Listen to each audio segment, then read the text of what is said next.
ठाकरेंच्या शिवसेनेकडून मनसेचा स्वीकृत नगरसेवक पद देण्याची शक्यता ही जवळपास धूसर झालेली आहे। यावरून ठाकरे बंधूंच्या युतीमध्ये अंतर येण्याची शक्यताही वर्तवली जाते।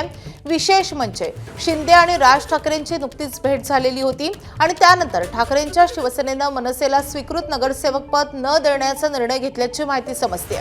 ठाकरेंची शिवसेना आपल्या कोट्यातील तिघांना स्वीकृत नगरसेवक पद देणार असल्याची माहिती आहे। ठाकरेंच्या शिवसेनेमध्ये स्वीकृत नगरसेवक पदासाठी 150च्या वर इच्छुकांची गर्दी आहे। त्यामुळे या पदावर कोणत्या तिघांना संधी मिळणार याचं आता लवकरच घोषणा होणार आहे। साईनाथ दुर्गे, अखिल चित्रे, माधुरी मांजरेकर, प्रमोद शिंदे, हेमंत दुधवडकर, कैलास पाठक, विजय कामठेकर असे अनेक इच्छुक सध्या ठाकरेंच्या शिवसेनेत आहेत। यापैकी कोणत्या 3 नावांची वर्णी आता स्वीकृत नगरसेवक पदी लागणार हे पाहणं महत्त्वाचं असेल।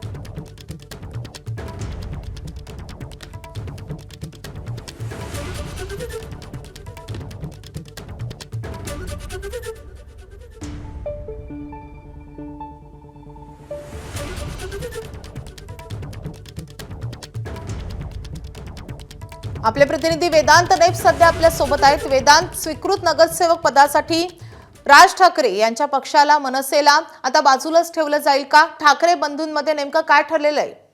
जी माहिती आपण घेतली त्यामध्ये साधारणपणे 150 इच्छुक आहेत स्वीकृत नगरसेवकासाठी आणि 3 जागा ठाकरेंच्या शिवसेनेच्या कोट्यात आहेत आणि त्या 3 पैकी 1 जागा मनसे पक्षाला द्यावी अशी मनसे नेत्यांची आग्रही भूमिका होती।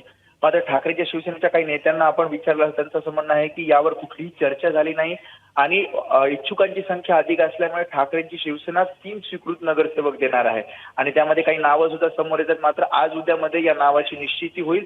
त्यामुळे जो काही आग्रह केला जातोय मनसे नेत्यांकडनं की 1 स्वीकृत नगरसेवक मिळावा, ती कुठेतरी मागणी किंवा ती आग्रही भूमिका जी होती मनसेची ती बाजूला ठेवत ठाकरेंची शिवसेना 3 स्वीकृत नगरसेवक देणार हे जवळपास निश्चित होतंय आणि त्यामुळे कुठेतरी युतीमध्ये अंतर पडणार का या सगळ्या निर्णयामुळे याची चर्चा सध्या राजकीय चर्चा सुरू आहे। माझं नक्कीच आता या स्वीकृत नगरसेवक पदासाठी कुणाची वर्णी लागणार हे पाहणं तितकंच महत्त्वाचं असणार आहे। वेदांत, धन्यवाद या सगळ्या सविस्तर माहितीसाठी।